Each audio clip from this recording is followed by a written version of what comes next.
an example of a manipulation would be yoga. So like there are Christians You're just pushing all the who go and buttons do right now. yoga. You're just like, let's find every single button and push, push, push, push, push, push, push, push, push, push, push. Well, that one personally is on top of my mind. I was recently told by a friend that people that are on staff in their church go and do yoga together.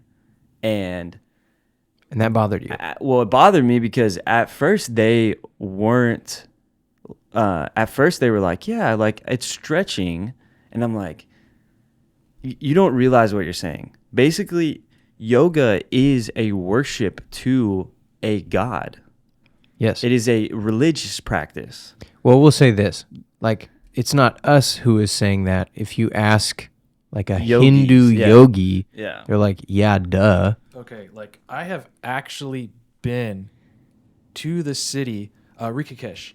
I have actually been to you went to India. I've been to India, been to the birthplace of yoga, and you see so many white people there, all tatted up, covered with Hindu religious symbolism, and it's so far that like even the locals think they're crazy because they've just wholly bought into it to an even further extent than they are.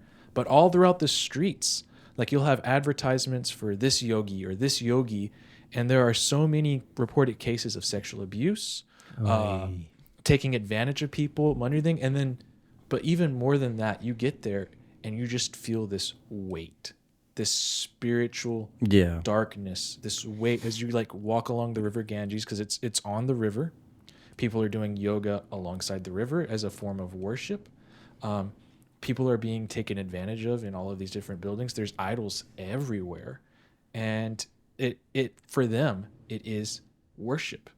It is like they know it. They know it. They don't make any. And when people come over, the white people basically come over to learn yoga from these yogis, a lot of them get demonically possessed. Like we talked to them, they are possessed. Yeah, it seems like, oh, it's just working out, right? It's like stretching. It's these powerful poses. But that's essentially like saying, hey, I am going to go do the ritual and practice of Islam, but I'm going to pray to Jesus instead. The heart of the matter is that the demonic world is the one that is running the messaging on what the demonic world is like, and they are liars, period. Yeah. And so if you're listening to the world tell you what the spiritual world is like, you are getting a lie. If you're if you're listening to the world tell you what yoga is like, you're getting a lie. Right. Because the demonic world is the one running all of that messaging.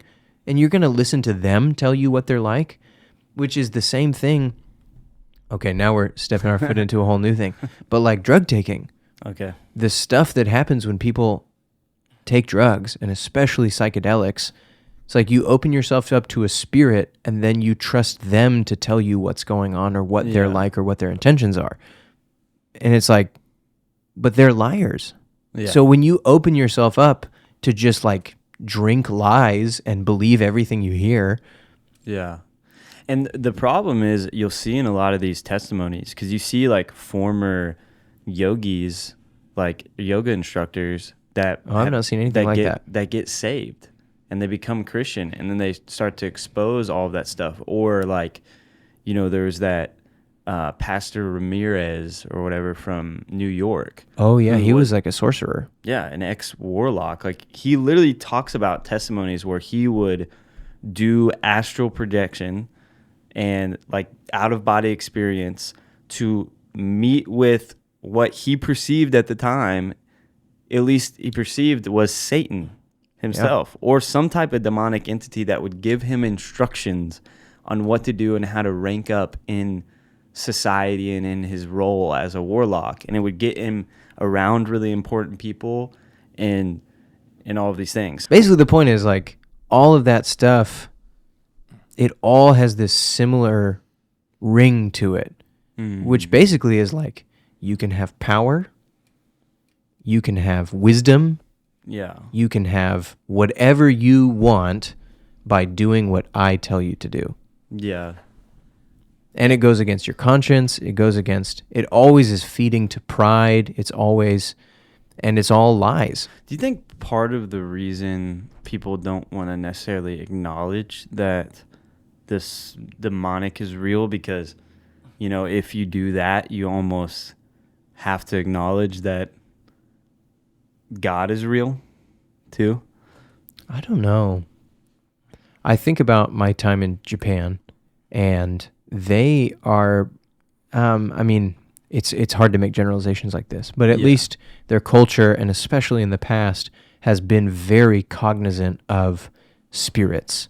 Spirits everywhere. They call them like yokai, I think. I don't know necessarily, but and that's part of the difficulty is they said like kami, the word for God, also is just a general word for spirits.